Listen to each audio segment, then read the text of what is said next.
I want to introduce you all to David Gilbert. David is currently the president and CEO of both the Greater Cleveland Sports Commission as well as Destination Cleveland. With Destination Cleveland, David's responsible for carrying out the organization's mission to drive economic impact and stimulate community vitality by positioning and promoting Cleveland as an exciting and vibrant destination, which we all know that it is. I'm not going to tell you too much more about David. I'm going to let him introduce himself, but I will let you know that he has degrees from both Cleveland State University as well as The Ohio State University. And while in college, David was dubbed Mr. Cleveland by his friends. So someone who really has been passionate about this city for a long time. And we're thrilled to welcome him here today to share with us about how you all can get involved during your winter break in the city of Cleveland. So David, thank you so much for joining us. We're thrilled to have you, and I'll turn the floor to you. Nick, thanks. Thanks for asking me to be here. And this is a phenomenal audience or group to speak to, even virtually. Just the fact that all of you as college students, whether you're in school here or you're in school away from Cleveland, just your desire to learn more about and engage in your community to me is very, very, very exciting. And the talk today is about how to better connect with Cleveland and better get to know Cleveland. I will qualify by saying, I am the age of your parents, and at least for the college kids on here, I have two kids myself your age, and so I'm certainly not one to tell you where you ought to go out and what's going to be the most fun for you to do. But I think I did give a lot of thought to the kinds of things that, at least from my perspective, would be important to think about when you're trying to, particularly in this time when you have some downtime, to connect with your community. As Nick mentioned, I'm from here. I'm a Cleveland kid, grew up here. I went to Cleveland Heights High School. And other than my undergrad years and a year after college where I had a job traveling, I've always wanted to be and feel very fortunate that I've lived in Cleveland. It's an incredible community. It's been an incredible community to raise a family and to have a tremendous life. And I've again been also lucky to spend my career involved in civic organizations that have all been about advancing Cleveland, and something I'm very passionate about. And the two organizations that I lead are both about in different ways, with Destination Cleveland, the Greater Cleveland Sports Commission, attracting people to Cleveland, major events to Cleveland, changing the perception of Cleveland in various different ways. And I will tell you, Cleveland is in terms of a place to visit, is a very advanced and different place than it was even 10 years ago. The numbers have proven it out. We've gone from 14 million visits a year for leisure travel, business travel, up to 20 million a year.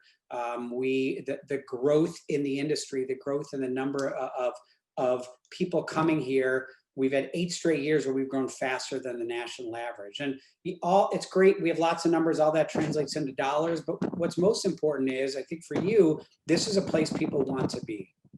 And in my lifetime, that wasn't always the case. Most of my lifetime, that wasn't the case. And probably in a lot of your early lifetimes, that Cleveland was a town that saw some difficult times, particularly as it related to the outside vision of Cleveland.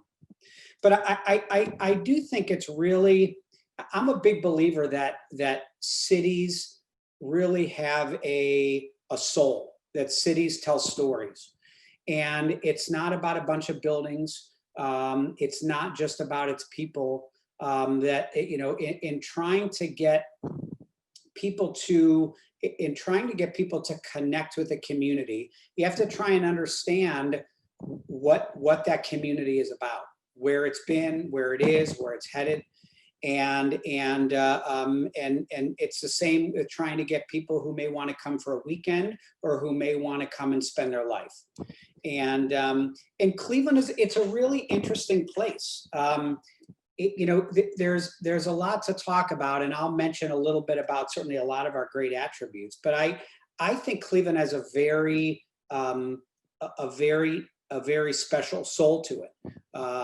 It's what really has always drawn me to Cleveland. It wasn't just about, boy, we have great sports and I'm a big sports fan, and we have great parks and I'm a huge user of our parks. It's not so much about that. It's that this is a place that is very deep rooted. It's a place that in my mind is very special. And a lot of it goes back, I think, to Cleveland's history. This was a city, it's interesting, if you go back now, probably 120, really probably 140 years at this point, when Cleveland really, really blossomed to be a powerhouse city in America. It was a city that gained in a short time enormous amounts of wealth. This city was the Silicon Valley of a century ago. There were more patents coming out of Cleveland per capita than any city in America. John D. Rockefeller was Bill Gates. He was the first billionaire in the world. He made his fortune here, and he created lots of other people who worked with him and for him and in his industries, who were the people that were all the types of people that Bill Gates created, that, worth at that time, the equivalent of hundreds of millions of dollars. But what was interesting was back then, if you read some Cleveland history, it was, Cleveland back then was very much, the center of the world, and at least in the center of the United States, was still focused on the East Coast. And while Chicago was a bigger city than Cleveland, we were the biggest city in the country outside of Chicago, not on the East Coast. But you had these wealthy people, particularly New York, where the base of the wealth was in the country, that made their money from banking, and they looked at the money being made in Cleveland from these dirty industries, oil refining and mining and steel making and shipbuilding. These dirty industries, they kind of looked down on their nose as that was the new dirty money.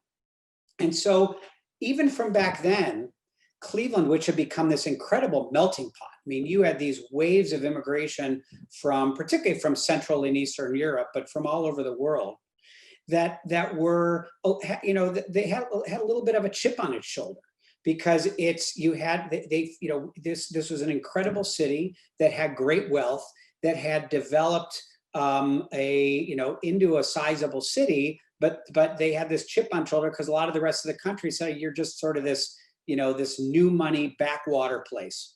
And so what's interesting is it's why you see about 100 years ago, all these incredible institutions being built, with our orchestra in Severance Hall, still one of the finest in the world, our art museum, one of the largest endowments in the country. And you can go on and on of the types of institutions in Cleveland that are our money built.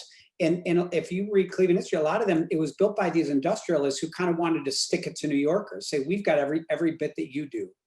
But I think all throughout that little bit of being the underdog, even going back 100 years ago, of having this incredible culture that you cannot recreate today.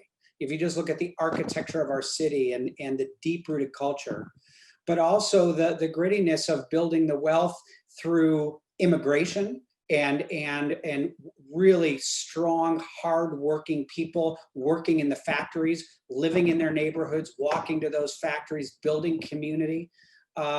It's who we are. It's who our history is. It's what's built the soul of this community. And I'll be honest, it's something makes me so proud to be a Clevelander. I'm a few generations back that, have some immigrant grandparents that came here and came with nothing and built, working class and middle class families. I feel like it's part of what makes Cleveland very special. And, there are so many great things. We could talk about our incredible arts, big, big arts institutions like the orchestra and the art museum and Playhouse Square and the Rock and Roll Hall of Fame, and some of these that are truly, truly national world-class institutions. A place like the Rock and Roll Hall of Fame is a one of a kind, unique in the world. But what's cool is it's not, for me, it's not just the orchestra playing at Severance Hall, this incredible symphony hall, one of the finest in the world, but it's the fact that you have Happy Dog, this cool, gritty music venue in kind of near Detroit Shoreway, where you get hot dogs with Fruit Loops on it, and you have some of these world-class musicians playing there. And so it's this kind of unique, interesting combination of, we kind of think about like sophisticated grit. It's got a little bit of everything. And I am not knocking the Crocker Park and Legacy Village or those things in other communities, because I go shopping at some of those too. But it's not about the new stuff. It's this what makes us really unique, special, different is also this heritage we have that makes us very, very special and unique. We're the neighborhoods that we have, exploring so many of our incredible neighborhoods with history, whether it's Shaker Square or Glenville or Detroit Shoreway, or Ohio City, and I can go on and on. But they're unique neighborhoods with incredible history, incredible culture, incredible soul that really, really make up so much of Cleveland. We're an incredible sports city, man. I'm not telling you things you don't know, but there are things that do make us great. I mean, we are the smallest city in America with 3 major professional sports teams. And we're proud of that. We have a history of that. We have ambassadors that are seen around the world in the Cavs, Indians, and Browns with Cleveland on our chest, whether they're good or not so good. It's thankfully the last number of years have been a lot better than most. I grew up at a time where, for the most part, other than some great Browns years, not much to root for, but it was still our teams. Our park system between our metro parks and the Cuyahoga Valley National Park. When you have a city like ours to go to a place like Lakewood, that or Edgewater Park, or quite frankly Lakewood Park, you have an incredible beach, an incredible park 2 miles from our downtown. We really, and I've been fortunate in my jobs and personal to travel to a lot of places, 30 plus countries around the world. And I could tell you great places to visit, not many other places I've ever seen that I would say that has the depth of what we have that I'd want to live. And so much more. And I guess, again, in thinking about, and I'll just spend a few minutes and open up to questions, and thinking about how you get connected when you're home. Obviously, this is a crazy time as well with COVID. But I would tell you, while you're home, there are certain, when you're home and you have time, there are some things I would just encourage you to do. I mean, certainly, I'm not going to tell you, boy, here's where you want to go socialize.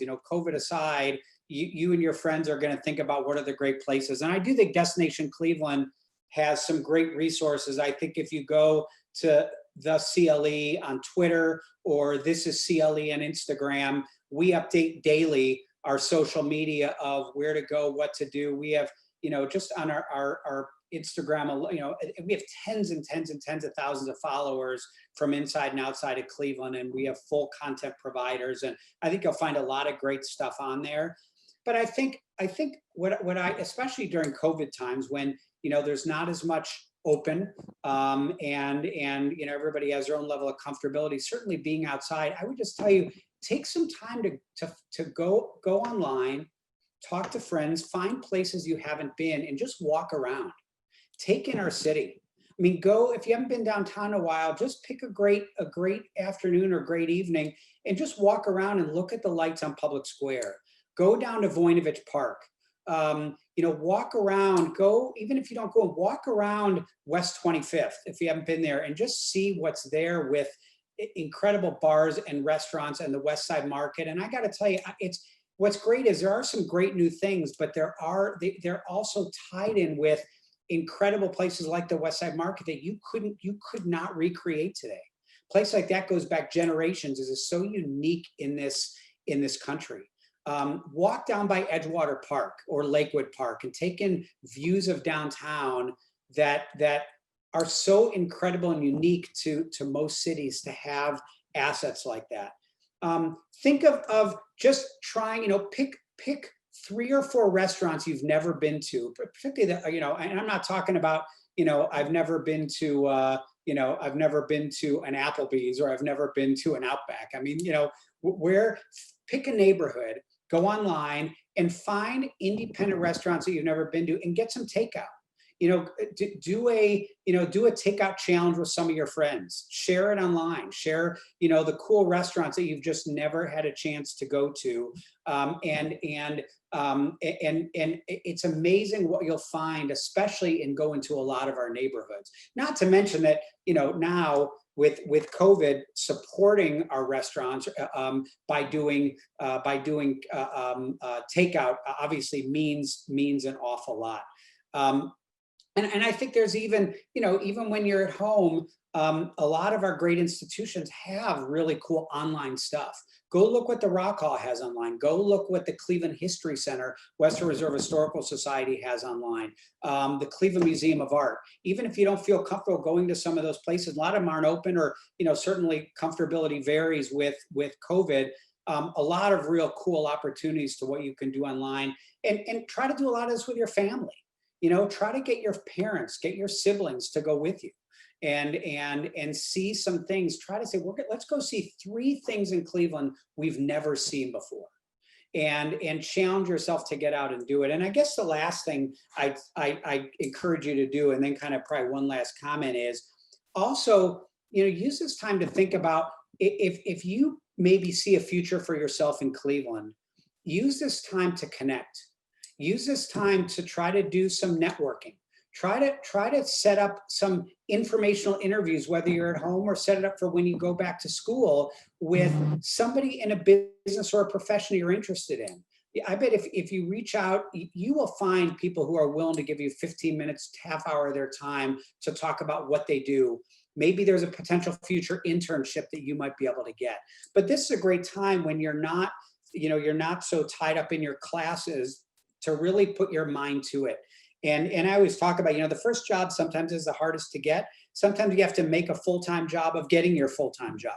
And so take this time and utilize it to reach out to people. But I think you would be very surprised that people would be very willing to set up a time to talk, even over Zoom. And then I guess what I'll just close out before answer any questions is,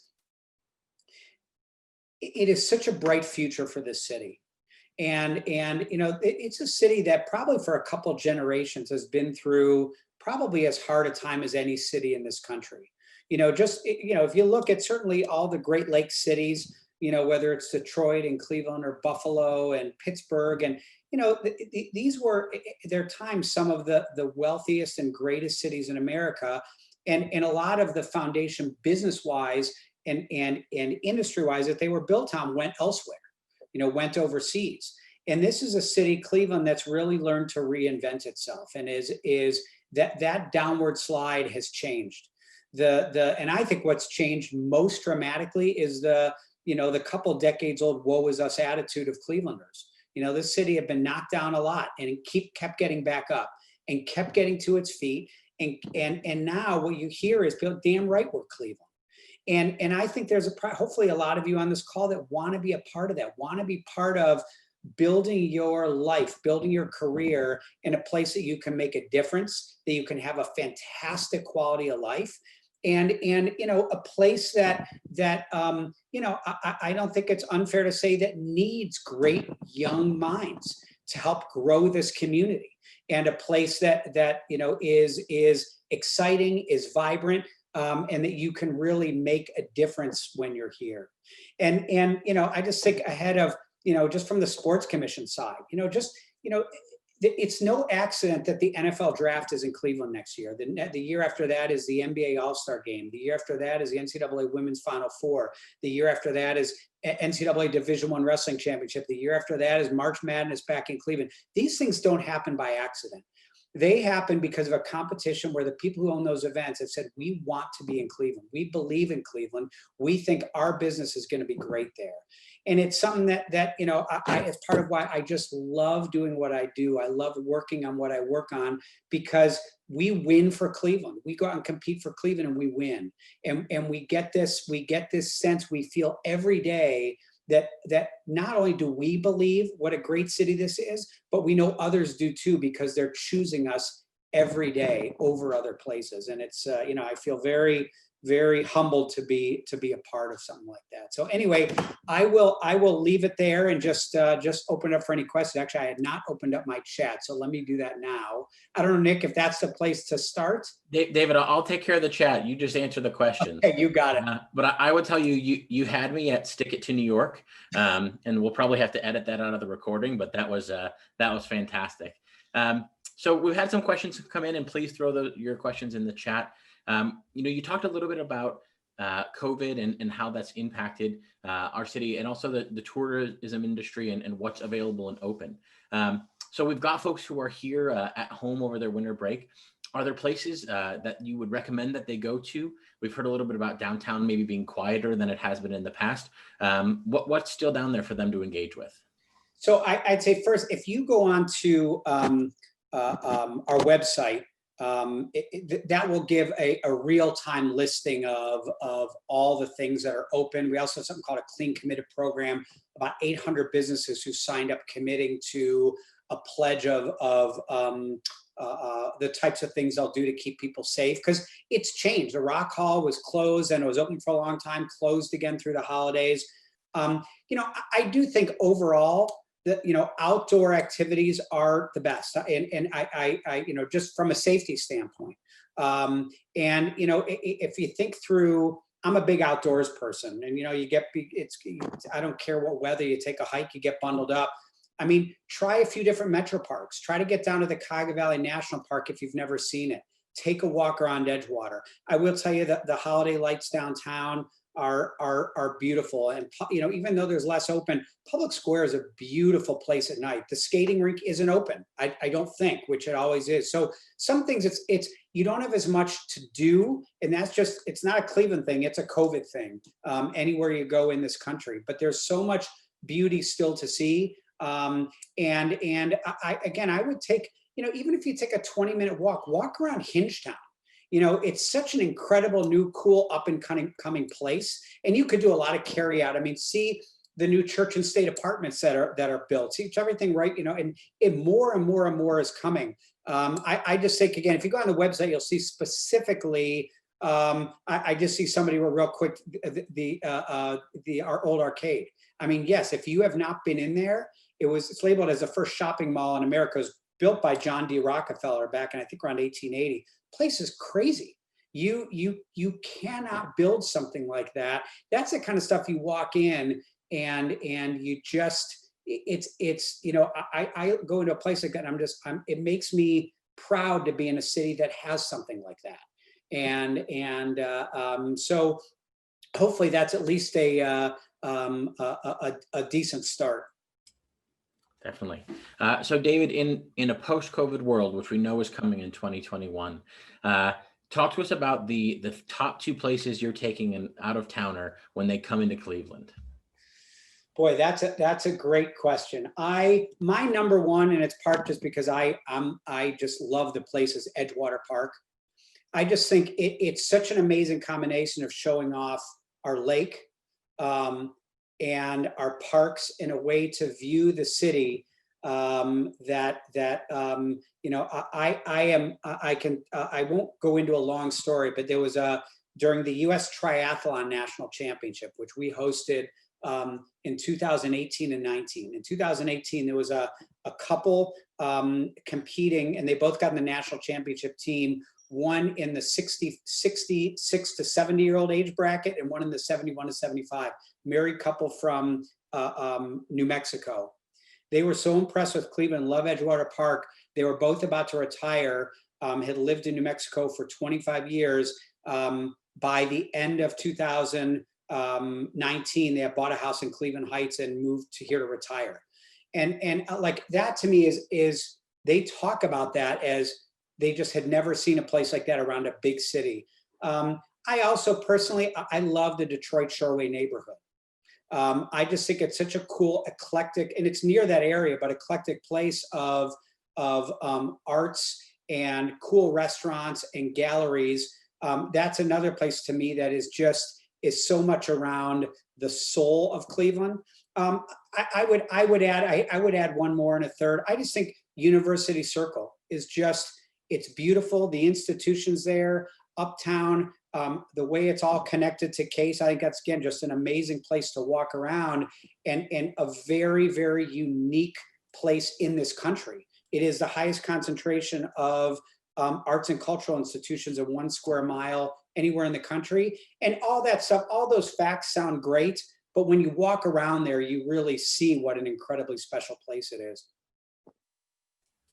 We've got time for, I think, one more question, and really it's out there that you've got a lot of the next generation on this call, folks who are looking to lead and looking to get involved. As you leave them today, what's your charge to them? Boy, I love the question. It is it the fact that I think you just put it the right way, and obviously it's what CLC stands for, is leadership. It is get involved and get engaged.